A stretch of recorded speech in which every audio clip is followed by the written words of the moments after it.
우리가 지난주까지요 계속해서 창세기의 본문을 가지고 말씀을 나눴었는데요. 오늘은 본문이 시편이긴 하지만 내용은 창세기의 내용이기는 해요. 그래서 창세기에 기록된 이 아브라함의 가족사를 들여다보면서 은혜를 나누고 있습니다. 지난 시간까지 등장했던 인물, 지난 시간에 누구 얘기를 했었죠 저희가? 에서의 동생 야곱. 네. 야곱의 이야기를 함께 나눴었는데요. 오늘은 그 야곱이 라헬에게서 얻은 요셉의 이야기를 한번 보고 싶습니다. 여러분 요셉하면 가장 먼저 떠오르는 대표적인 수식어가 뭐죠? 요셉. 뭐의 사람 요셉이라 그러죠? 꿈의 사람 요셉이라고 그래요. 네, 꿈의 사람 요셉이라고 하는데요. 왜 꿈의 사람이라고 그러는지는 다들 아시죠? 네, 알리라고 저는 믿어요. 네, 아실 것 같은데. 꿈의 사람이다라고 불릴 정도로 요셉은요 자신이 꾼 꿈 때문에 인생의 밑바닥을 경험을 하기도 했었고요.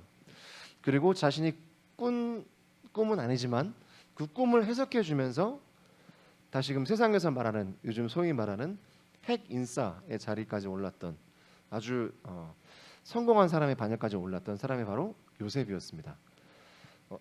애굽의 국무총리까지 올라갔죠. 그렇죠. 요셉이 지하 감옥에 있다가 꿈을 잘 해몽을 해줘서 어떻게 또 바로 앞에 가서 또 그렇게 지혜롭게 꿈을 해몽해 주니까 그 얘기를 듣고 좋아서 이제 네가 한번 해봐, 준비를 해봐 이렇게 돼가지고 국무총리 자리까지 올랐던 그런 사람이었습니다. 이 요셉에게 꿈이라는 것은요 인생의 롤러코스터이자 하나님께서 부어주셨던 약속이었습니다. 요셉에게 꿈이란 뭐라고요? 인생의 롤러코스터 그리고 하나님께서 부어주신 약속. 그런데 이 하나님의 약속, 이 꿈 때문에 요셉의 인생은 전혀 예상하지 못한 방향으로 흘러가게 됩니다. 저는 이것을 인생의 굴곡이다라고 표현하고 싶은데요. 요셉의 인생 그 굴곡 첫 번째에서는요. 형제들에게 버림을 받았어요. 하나님께서 보여주신 그 꿈, 하늘의 해와 달과 별들이 11별들이 나에게 절을 합니다. 형들이 묵던 그 볕단들이 내 볕단에 절을 했습니다. 이런 꿈, 그 약속 때문에 요셉은 아버지가 직접 주어주신 그 채색 옷을 빼앗기게 되고 구덩이에 내동댕이 쳐지게 됩니다. 그리고 강제로 인신매매를 당하게 됩니다. 두 번째 굴곡은 어디였냐면 두 번째에서는 보디발의 아내에게 억울한 누명을 쓰고 감옥에 갇히게 됩니다. 세 번째는 어딜까요? 혹시 유추해 보실 수 있으실까요? 세 번째는 그 감옥에서 보디발의 아내에게 억울한 누명을 쓰고 들어간 그 감옥에서 나가기를 꾀하죠. 나가기를 꾀하면서 거기서 만난 바로 왕의 술 맡은 간원장과 떡 맡은 간원장의 꿈을 풀어주면서 소위 말하는 성경에서 처음 등장하게 되는 청탁을 하게 됩니다. 술 맡은 간원장님, 당신께서 이제 나가시게 되면 이제 이렇게 승진을 하시게 될 거고 그렇게 바로 왕 앞에서 다시 당신의 그 직업을 펼치실 수 있는 그런 시간들이 올 텐데 그때 좀 나를 좀 기억해 주십시오. 요셉이 그렇게 부탁을 하죠. 그렇지만 술 맡은 관원장은 복직이 되자마자 까마득하게 잊어버립니다. 요셉이라는 사람의 존재를 까마득하게 잊어버리고 성경의 표현대로 따르자면 만 2년, 꼬박 3년이 되어서야 그 3년이라는 시간을 더 감옥 속에 보내게 되는 그런 굴곡들을 경험을 하게 됩니다. 제가 이렇게 그냥 간단하게 세 개의 그런 스토리들 이야기를 하니까 마치 아무것도 아닌 것처럼 아니 뭐 사람 살다 보면 그럴 수도 있죠. 뭐 굴곡이라는 게 뭐 그렇게 뭐 사람이 이렇게 무슨 뭐 다리미질한 것도 아니고 평탄하게 그렇게 갈 수 있겠습니까? 굴곡이라는 게 당연히 있겠죠. 라고 생각하실 수도 있겠습니다만 여러분 이 세 가지 굴곡들을 곰곰이 생각해 보면요. 가족에게 배신받았어요. 가족에게 버림받았어요. 그리고 내가 하지도 않은 일에 너 했다고, 네가 그렇게 했다고 그렇게 해서 누명을 받았어요. 세 번째, 이렇게 좀 사람들한테 막 그렇게 좋게 응대하고 좋은 모습으로 이렇게 막 선의를 베풀었는데 사람들로부터 잊혀졌어요. 이 요셉이 경험한 인생의 굴곡들을 보게 되면요, 어떻게 이보다 더 끔찍한 일이 있을까 싶은 그런 사건들이라는 거죠. 그런데 여기서 우리가 한 가지 잊지 말아야 할 것이 있다면, 이 모든 요셉의 인생의 끔찍한 사건의 시작점에는 뭐가 있었다? 뭐가 있었을까요? 맞아요, 꿈이 있었어요. 요셉이 꾸었던 꿈, 즉 하나님께서 요셉에게 보여주셨던 약속이 있었다라는 거예요. 좀 나쁘게 얘기할게요. 요셉이 만약에 그 꿈만 꾸지 않았더라면 형들과의 마찰도 없었을 거예요. 애굽의 노예로 성경에 보니까 17살에 그 어린 나이에 팔려갔다라고 되었거든요. 좀 더 솔까말 하나님이 요셉의 삶에 관여하지 않으셨다면, 요셉의 삶의 꿈과 약속을 부어주지 않으셨다면 요셉이라는 한 사람의 인생이 이렇게까지 시작부터 꼬이지는 않았을 수도 있다라는 말을 드리고 싶어요. 이렇게 생각해보면 진짜 좀 너무하지 않습니까? 하나님이 아니 이제 고작 17살이면요 아직 미성년자예요. 17살이면 이제 고등학교 2학년 나이죠. 성경의 표현처럼 아직 소년이에요.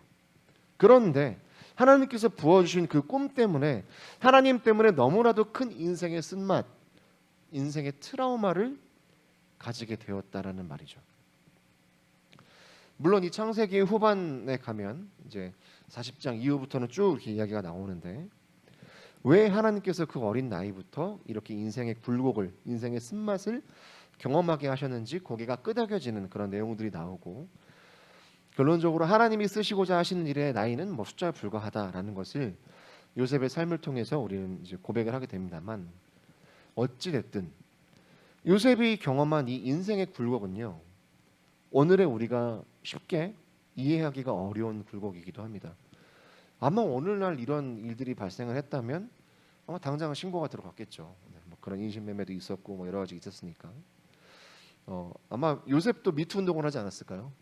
네, 미투 운동하면서 제가 안 그랬습니다. 저는 가해자가 아닙니다. 뭐 이렇게 하면서 할 텐데, 자 여기서 저는 요셉의 삶을 보면서요, 저 자신과 여러분에게 당연한 질문을 하나 던질 수밖에 없었어요. 만약에 우리가 이런 상황이라면, 요셉과 같은 상황이라면 우리는 어떻게 했을까요? 우리가 요셉과 같은 상황이라면, 이렇게 인생의 세 가지 큰 굴곡을 겪고 있는 그런 상황이라면 어떻게 했을까? 하나님 때문에 내 인생이 꼬였다라고 생각되는 그 순간, 도저히 상식적으로 이해할 수 없는 그런 사건들을 맞이하게 됐을 때, 진짜 하나님이 계시긴 하신가 하는 의구심이 들 때 과연 우리는 어떻게 할까? 과연 요셉의 이야기를 통해서 말씀하시는 것이 무엇인지, 어떻게 하는 것이 오늘 말씀의 제목처럼 슬기로운 신앙생활을 하는 것인지 함께 은혜를 나누고 싶습니다. 바로 본론으로 들어갈게요. 제가 드리고 싶은 이 슬기로운 신앙생활을 하는 사람은요, 비단 요셉뿐만이 아니라 800명의 바알을 섬기는 제사장들과 싸워 이겼던 엘리야도 그러했고요, 예수님의 가르침대로 살다가 순교하기를 마다하지 않았던 11명의 제자들과 바울을 포함한 성경에 나오는 수많은 제자들, 익명의 성도들, 익명의 그리스도인들입니다. 이들은 모두 슬기로운 신앙생활의 모습을 보여주고 있어요. 어떻게 보여주고 있냐면, 오늘 본문처럼요, 방금 말씀드렸던 요셉, 엘리야를 비롯한 수많은 성경의 위대한 예언자들, 이스라엘의 훌륭한 왕들, 예수님을 끝까지 따랐던 11명의 제자들, 부활하신 예수님을 경험한 바울, 기독교 역사에 등장하는 수많은 교부들과 순교자들, 그리고 프로테스탄트들, 오늘도 이름 없이 빚도 없이 전 세계에 흩어지셔서 코로나와 싸우고 하나님이 부어주신 그 꿈, 그 사명을 이루기 위해서 목숨 바쳐 일하시는 선교사님들, 각자의 자리에서 하나님 앞에 신실하고 정직하게 서기를 위해서 발버둥치는 신앙인들, 이 모든 사람들은 기본적으로 신실한 그리스도인이라고 여겨지는 사람들은요, 하나님께 감사하는 삶을 살았습니다. 오늘 본문 1절에 보니까요, 여호와께 감사하고 라는 표현이 쓰여 있습니다. 여러분, 요셉이 무엇을 감사했을까요? 요셉이 그 세 가지 인생의 굴곡을 이렇게 경험하면서 지내왔는데 과연 요셉이 감사한 게 뭐였을까?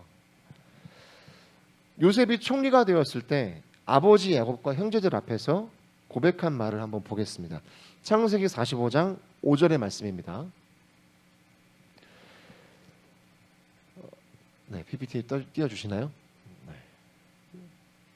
거기 보시면 5라고 적혀 있는 게 있을 거예요. 자, 당신들이 나를 이곳에 팔았다고 해서 근심하지 마소서, 한탄하지 마소서. 하나님이 생명을 구원하시려고 나를 당신들보다 먼저 보내셨나이다. 이게 바로 요셉의 고백이에요. 당신들이 나를 이곳에 팔았다고 해서 근심하지 말래요. 한탄하지 말래요.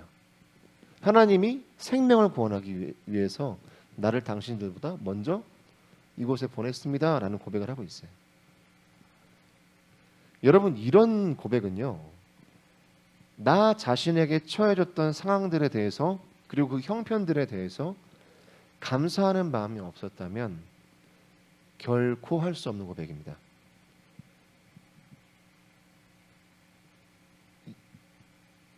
요셉의 형들은 요셉을 팔았어요. 요셉의 입장에서 보면은 나를 인신매매, 은 20에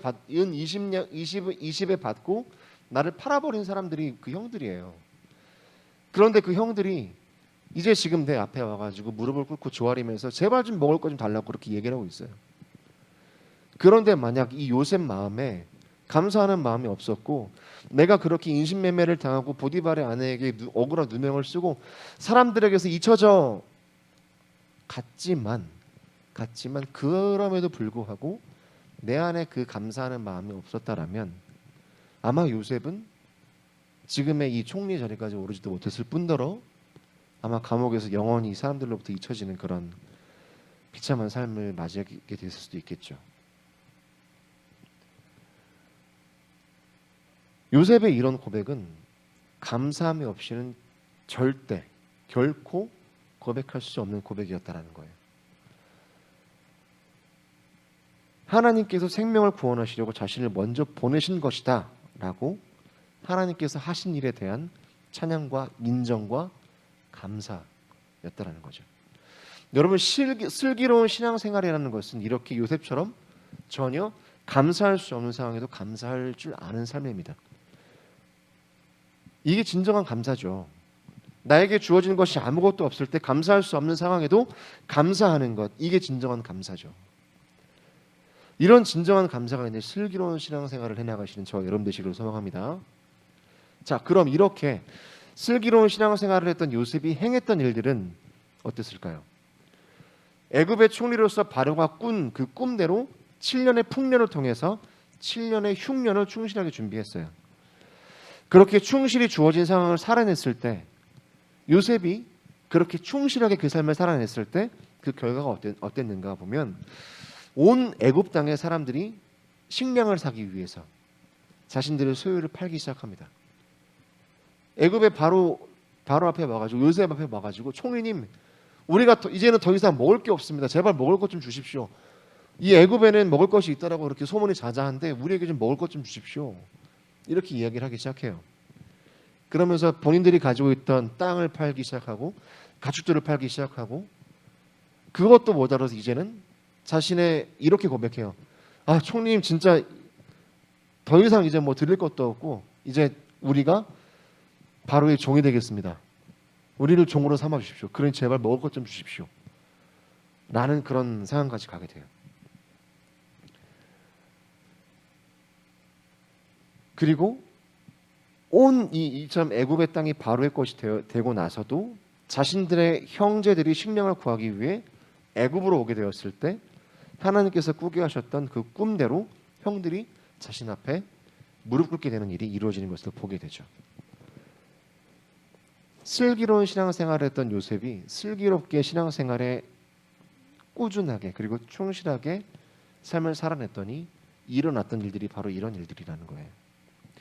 본문 1절 후반입니다. 그가 하는 일을 만민 중에 알게 할지어다. 그가 하는 일을 만민 중에 알게 할지어다. 요셉은 슬기로운 신앙생활을 통해서 애굽의 모든 사람들뿐만 아니라 자신의 가족들에게까지 하나님의 영광을 나타내는 슬기로운 신앙생활을 했던 것이죠. 이처럼 슬기로운 신앙생활은요, 상황이 어떻든 환경이 좋든 나쁘든 꾸준하고 충실하게 살아가는 삶이 바로 슬기로운 신앙생활입니다. 요셉은 분명 삶의 한계들을 경험했어요. 형들에게 버림받았을 때 혼자서는 결코 기어 올라올 수 없는 그런 깊은 구덩이에 빠졌었고, 아무도 없는 집에서 보디발의 아내가 유혹했을 때 그냥 한번 눈 감고 넘어갈 수도 있었던 그런 유혹의 순간도 지나왔어요. 바로의 술과 떡 같은 관원장들이 꿈을 풀어주고 그 대가로 감옥에서 풀려나기를 기대했지만 만 2년, 3년을 더 감옥에서 보내야 했던 그런 한계와 좌절의 상황도 만났던 사람이 바로 요셉이었습니다. 그런데 그 삶의 굴곡 속에서 요셉은 끝까지 슬기로운 신앙생활을 이어갔다라는 거죠. 오늘 본문 18절과 19절에는 이렇게 적혀 있습니다. 그의 발은 착고를 차고 그의 몸은 쇠사슬에 매였으니 곧 여호와의 말씀이 응할 때까지나 그의 말씀이 그를 단련하였도다. 말씀에도 이렇게 기록이 되어져 있어요.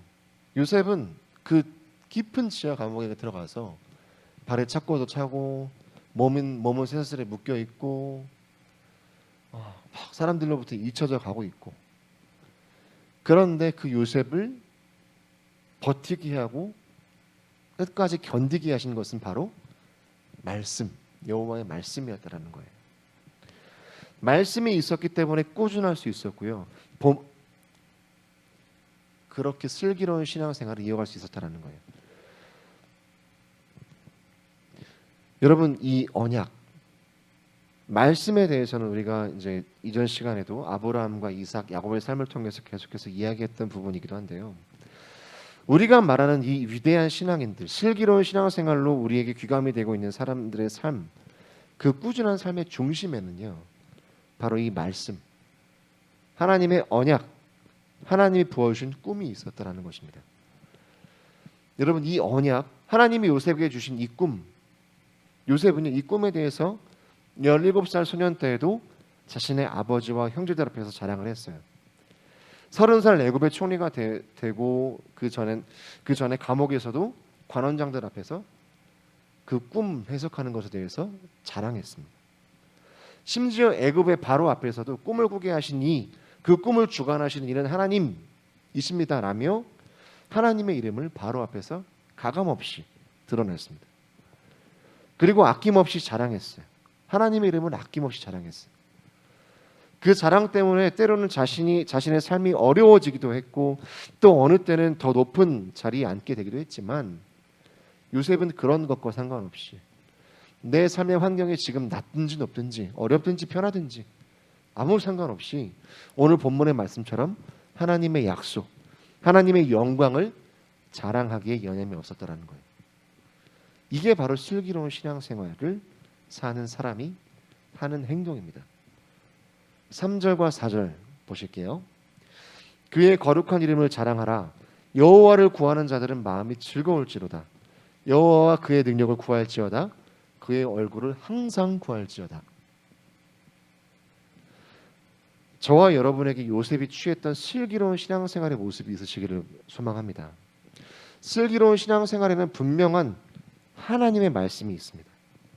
그리고 우리 안에 심겨 있는 그 말씀이 지금 내 앞에 펼쳐져 있는 한계 상황에서도 내가 슬기로운 신앙생활을 포기하지 않게 하는 능력이 되는 것입니다.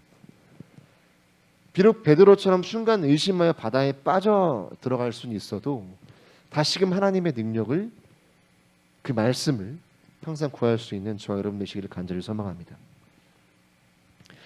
더 이상 내 능력으로 해결될 수 없는 불가능의 상황에서도 전적으로 하나님의 능력을 구하는 삶, 감사와 꾸준함으로 하나님의 영광을 구하는 삶, 오직 하나님의 영광을 구하고 자랑함으로 마음의 즐거움을 누리는 삶. 슬기로운 신앙생활은 바로 이런 삶입니다. 이런 삶을 살아가시는 저 여러분들 제로 소망하며 말씀을 마무리하도록 합니다.